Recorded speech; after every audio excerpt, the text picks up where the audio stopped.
Greetings everyone. நம்ம daily banking and SSC point ஆஃப்ல current affairs questions பார்க்குறோம். இன்னைக்கு என்ன கொஸ்டின்ஸ் இருக்கு அப்படிங்கிற பார்ப்போம். First question, exercise Tarkash joint counter terrorism exercise is held between India and which country அப்படிங்கிற கேட்டிருக்காங்க.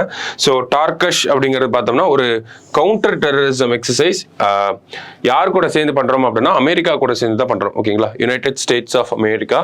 ஸோ இந்த எக்ஸசைஸ் பார்த்தோம்னா நமக்கு 7th எடிஷனா இருந்துச்சு. ஓகேவா, 7th எடிஷன் எங்க நடந்துச்சு அப்படின்னா கொல்கத்தாவில் வந்து நமக்கு நடந்திருக்கு.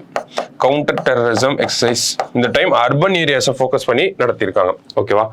So second question, Sariska tiger reserve is located in which one of the following states அப்படின்னு கேட்டிருக்காங்க. ஸோ எங்க இருக்குன்னா ராஜஸ்தான்ல இருக்கு. ஓகேங்களா. ஸோ ஒன் ஆஃப் த இந்தியாவில் உருவாக்கப்பட்ட டைகர் ரிசர்வ்ஸ்லேயே one of the earliest tiger reserves அப்படின்னு சொல்றோம். இன்னும் இதோட ஓனர்ஷிப் கிளைம்ஸ் அப்படிங்கிறது நிறைய டிஸ்பியூட்டடா இருக்கு. ஸோ அந்த ஒரு பேசிஸ்ல ரீசெண்டா கான்ட்ரவர்சி வந்தனால தான் இந்த ஒரு டைகர் ரிசர்வ் பத்தி பார்க்குறோம். சரிக்ஷா டைகர் ரிசர்வ் அப்படிங்கிறது நமக்கு ராஜஸ்தான்ல தான் இருக்கு. சரிங்களா. அடுத்தது, defence secretary Giridhar released a ₹250 commemorative coin to celebrate the 250th foundation of which institution அப்படின்னு கேட்டிருக்காங்க. ஸோ ஒரு இன்ஸ்டிடியூஷனோட 250th ஃபவுண்டேஷன் டே. ஸோ அதை கோமெமரேட் பண்றதுக்காக ஒரு ₹250 காயினை வந்து ரிலீஸ் பண்ணியிருந்தாங்க. எதுக்காக அப்படின்னு பார்த்தோம்னா மசகோன் டாக் ஷிப் பில்டர்ஸ் இவங்களோட அந்த 250th ஃபவுண்டேஷன் டேவை கோமெமரேட் பண்றதுக்காக தான். சரிங்களா.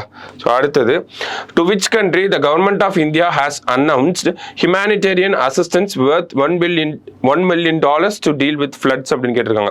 ஸோ எங்க அப்படின்னு பார்த்தோம்னா கென்யால தான் இப்போ ஃப்ளட் ஹிட் ஆன கண்ட்ரியா இருக்கு. ஓகேங்களா. ஸோ முன்னாடி இல்லாத அளவுக்கு அதிகமான ஃப்ளட் வந்திருக்கு. ஸோ அதனால தான் இந்திய கவர்மெண்ட் என்ன பண்றாங்க, ஒரு $1 million அப்படிங்கிறத ஹியூமானிட்டேரியன் அசிஸ்டன்ஸா வந்து கொடுக்க போறோம். சரிங்களா. யாருக்குன்னா கென்யாவுக்கு. ஸோ அடுத்த question, which space organization announced plans to build the first railway station on the moon for efficient payload transportation அப்படின்னு கேட்டிருக்காங்க. ஸோ யார் பண்ண போறாங்க ரயில்வே ஸ்டேஷன் ஆன் மூன்? யாருன்னா நாசா தான் பண்ண போறாங்க.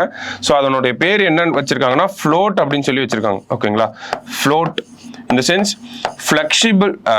flexible levitation on track அப்படிங்கிறதா இந்த ஃப்ளோட் அப்படிங்கிறதோட ஃபுல் ஃபார்ம். ஓகேங்களா. ஃபிளெக்சிபிள் லெவிடேஷன் ஆன் ட்ராக் அப்படிங்கிறது. ஓகேவா. ஸோ இந்த ஃப்ளோட் அப்படிங்கிறது மேக்னெட்டிக் லெவிடேஷன் பேஸ் பண்ணி இருக்க போது அதை தான் என்னன்னு சொல்றாங்க, first railway station on the moon அப்படின்னு சொல்றாங்க. ஓகேவா. ஃபிளெக்சிபிள் லெவிடேஷன் ஆன் ட்ராக் அப்படிங்கிறது. ஓகேவா. ஸோ இன்னைக்கு ப்ரிலிம்ஸ் பாயிண்ட் ஆஃப் 5 கொஸ்டின் பார்த்துருக்கோம். நாளைக்கு 5 கொஸ்டின் மீட் பண்ணலாம். தேங்க்யூ.